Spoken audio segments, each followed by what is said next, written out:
fundamental problem that Rishi Sunak faces is that actually those issues that he needs to fix really don't have any kind of quick fix solutions and are in fact very much rooted in sort of long-term problems and structural issues. I mean, if you simply look at issues in the public sector, if we look at the National Health Service, if we look at the recent issues of schools not being maintained and failures in prisons, as you mentioned in your report, they're really related to the kind of long-term problem of the deliberate shrinking of the state that sort of happened during the David Cameron era. Now, the problem with that is that it's very difficult to suddenly build back a lot of state capacity.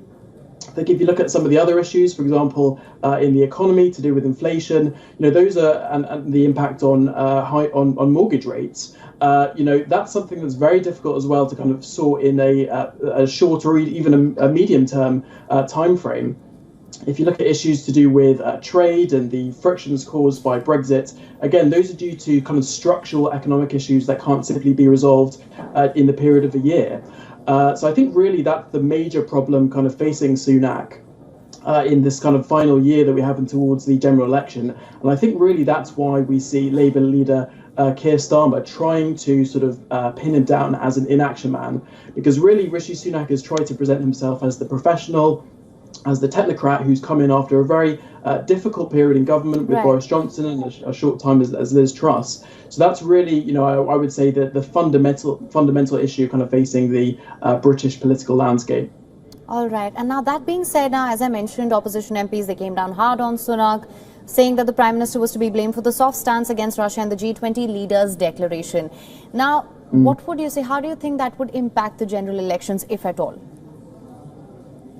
I actually don't think it really will have a major impact on the general election. I think obviously, Starmer is going to highlight that, seeing as it was a major issue of the past week, to try to sort of cast Rishi Sunak as not quite as the competent professional leader as he presents himself.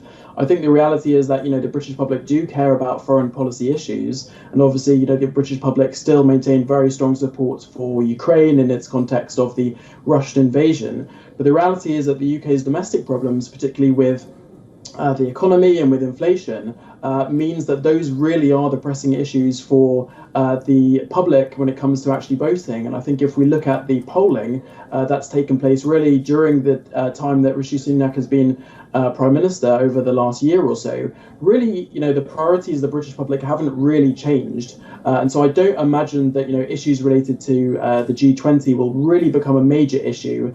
I think that one area where that is perhaps related is the fact that, a lot of global growth opportunities happen internationally. And so if Sunak can try to harness some of that, I think that's something that could potentially help him out. But overall, I don't think it's going to be the major defining issue that determines his success at the next election.